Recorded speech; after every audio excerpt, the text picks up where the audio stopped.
Hey, Scott Jordan and Mark Warner here for Jancast number 109 for Thursday, October 7th, 2021. It's October. October, Mark. It's hard to believe that it's already October.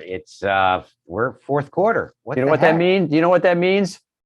Halloween is coming.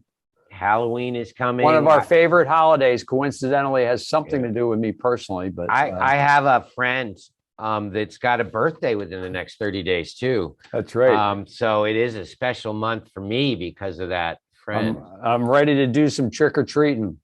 Speaking of trick or treating, let's get on with the news. So no supply chain issues at all. Everything's taken care of. Everything's fine. No problem. Yep, and the beaches never got oil. Yep, yep. I'm sure it didn't have anything to do with the anchors, right? Yeah, couldn't have Yep, because there weren't any boats. yep, yep. So All you right. you you read somewhere about not only do we have the problem, we've been talking about it for weeks now, a problem on the West Coast, and then talked about problem on the East Coast, but now it's where? Well, the most amazing thing is, yeah, I mean, just backing up, we've been being sarcastic. Yeah, This supply chain thing is so real. We can feel it in our wallet. We can yep, feel it in our bellies. But last time we talked about how all the boats were lined up off the Pacific coast, and yeah, now they're all lined up along the Atlantic coast. And yeah, doing research on it, there it goes all the way back to China. And the China ports are all disrupted. Some are closed, some are just disrupted and operating at a fraction of their normal service levels, which is not only impacting, I mean, it's impacting how many ships can actually get loaded with goods yep, and travel across the oceans to our ports. So this whole issue of what started off as a couple ships off the coast of California, it's a worldwide thing that's yeah, got this whole ripple effect. And you brought it up earlier. One of the serious negative things of all these ships off the coast is I remember reading about how some of them were drifting because there's so hmm, many areas out there that don't allow anchoring yeah, for fear that they could either damage a coral reef or something else underwater. And what happens off Huntington Beach? yeah, yeah, Somebody drops an anchor where they're not supposed to, and they spear a pipeline, yeah. and 100,000 gallons of oil get pumped onto Huntington Beach. So I think there's still a lot of finger pointing going, but it does sound like that was the cause of this latest one, unfortunately. maybe it was a really big fish that did Yeah, it. yeah. Stripers are running out there right now. Yeah, the Yeah, I know. China backup's interesting. It has something to do with they've been shutting down their electric grid because they don't have the resources to power the whole country from an environmental standpoint and a bunch of other stuff. So it wasn't just a whole bunch of ships they've got. It's also just they can't operate at a full continuous 24/7 basis because there's something to do with the power grid. So Yeah. hopefully that won't happen here. But Well, boy, it's the yeah, other thing that surprised me, because you don't get a lot of news about COVID coming out of China, but they did acknowledge that COVID-19 as a disease has impacted the number of workers that are available, the yeah, longshoremen or whatever they might call them in China. yeah, So they're down on personnel too. So that's kind of crazy. It means that we've got to ration things like Christmas gifts. yeah, We got to ration things like maybe shaving foam.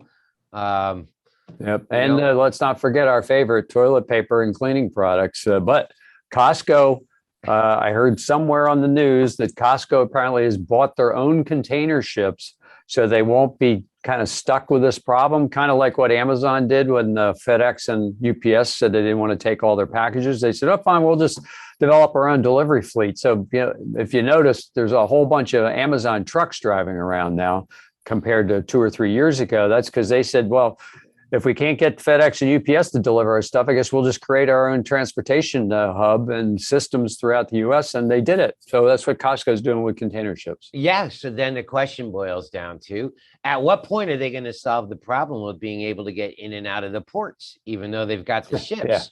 yeah, And so the good news is that like the private spaceship companies are solving that. So not only is Amazon sending trucks around, maybe they're planning on sending spaceships around too. Did you hear about Captain Kirk? Yes, he is going to be delivering for Amazon No. to He's the space actually station some toilet paper, I believe. no, but he's actually flying for a competing um No, um Blue Origin is Amazon's oh yeah, spaceship. there Yeah, you go. There you yeah. go. So But let's not forget there's a big competition here between the space billionaires and yes, Richard. The SpaceX one goes further into space than the Blue Origin one. Apparently, just goes up and kisses off the top of space. that's So true. technically, William Shatner is going to be almost in space as compared to the people that fly on the other ones really go into space. And so all of this means that maybe like our toilet paper shipments can actually go around in orbit and on their way back down. We don't have to worry about holdups at the ports on the coast. That's right. They could just throw them out of the ships as they go by the houses, and they'll just fall down in your front yard. So with all that said, there was some big stuff on the news about like all these special 1 year approved germ repelling seat covers. I wonder if they're on these spaceships, right? Yeah, Um, I just saw that. I just saw this one this morning. So for those of you that listen to Jancast on a regular basis, we have a companion website called germwashing.com that I think this one might make it into germ washing, but what you don't think it's gonna like it's make making you the sick same for a claims year? as the stuff that we called out Southwest Airlines and United on. This company, let me read the info here. So they're developing some sort of seat cover to repel bacteria, viruses, and other pathogens. What could go wrong with that, Mark? Well, the interesting thing there is we have seen ingredients included in the creation of textiles Yes, before, correct. but they were really aimed at things like odor causing bacteria Yep. or other things that might degrade the textile, right? Yeah. Well, pathogens are something totally different. Yeah. And then Yeah. you and I were kind of joking about the fact that you don't even kill viruses. Viruses are a stranded RNA, DNA that floats around in the air. You can inactivate it. Yeah. Bacteria you can kill, maybe by making it a hostile environment for it, but virus is a little bit more complex. Oh, come on, Mark. That's a minor detail. Come on. No, It minor. just sounds so familiar that they're looking at effectiveness of these fabrics along with other potential options, including a spray capable of lasting between 6 months and a year, repelling germs once applied. That Well, sounds awfully familiar, doesn't it? well, here's the worst part, Scott. So, reason what part of their marketing approach is that it enables, quote unquote, enables cleaning crews to reduce the number of frequencies of cleaning Just tasks what we need. Yeah. in between flights. What? Yeah. Yeah. It, I believe that's maybe a dollars and cents thing, possibly. I don't know, but Reducing somebody. labor. Mm, that's a Well, next thing they're gonna have disposable bags that just like poof into like little mini clouds, just kind of disappear. So you drop your trash on the floor, and next thing you know, it's gone. Right? So I guess all of this is trying to make people kind of feel more easy about traveling, and Yeah. that probably has a bearing. The trade show industry has been pretty seriously impacted by mandates to come out from different government agencies, certainly in Canada, regarding non-essential travel limitations and stuff. Yeah. So maybe that's the next approach, put people at a little more sense of ease about jumping on planes. I know Yeah. when it comes to the ISSA show, they announced some news earlier this week regarding what's going to be required to enter the show. Yeah, It's so. I mean, they already had in place the Las Vegas rules require masking indoors. We kind of thought that was the extent of it, but no, the ISSA and Informa, who runs the show, Informa Markets, has stated you have to either prove you have a vaccination or supply the testing data that you've been tested and you're still okay, which I would think would affect some attendance, but you never know. Well, one of the biggest issues in the United States has always been that the PCR testing, which is done, it's just genetic testing, Yeah. can take several days to get a result back.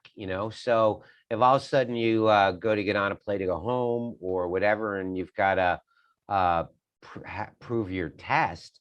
Yeah. That's been a handicap. But over in Europe, they've been using a lot of high-speed rapid testing for quite a while. Mhm. And the big news this week, Scott, was just on Monday, the FDA approved the use of these rapid tests. And there's multiple companies that make them. I know that there's some that come out of Australia that's been on the news lately, but the more recent ones that I've been following is a company called Flex, and they're pretty dominant in Europe, in Italy and Great Britain, and they're using that as a rapid test. It's a 15-second test. Wow. Or 15-minute. It's definitely less than 2 or 3 days. So you at least could have the ability to do a test before worrying about whether or not you're going to be able to go home. I know some of the conversations that I've had and you've had over the last 3 or 4 months have to do with some of our customers that are overseas, and the big fear, like, what happens if I can't get back? What if I have to quarantine? So that's created some of these question marks in some people's minds as to whether they can or are willing to travel. So, I think that's why we're seeing things like these seat cover things pop up, but I think the good news is that there's rapid testing coming along, and you and I have been talking about testing a lot over the last several Jancasts. Part of what we laid out was, the extreme cleanliness audit program, which involves tests like visual tests and smell tests and all that kind of stuff. And one of the questions that have come to us over the last several weeks regarding testing is, we've talked about a lot of them. And they really fall in 2 primary categories. I mean, there's simple tests that have no real cost that you can do many times a day without having any cost or any time investment. It's visual tests, smell tests, even things like using magic markers that are using invisible ink and doing a read off a black light. Black light tests alone, will show certain organics. Those don't have a cost. You can do them 10 times a day if you want.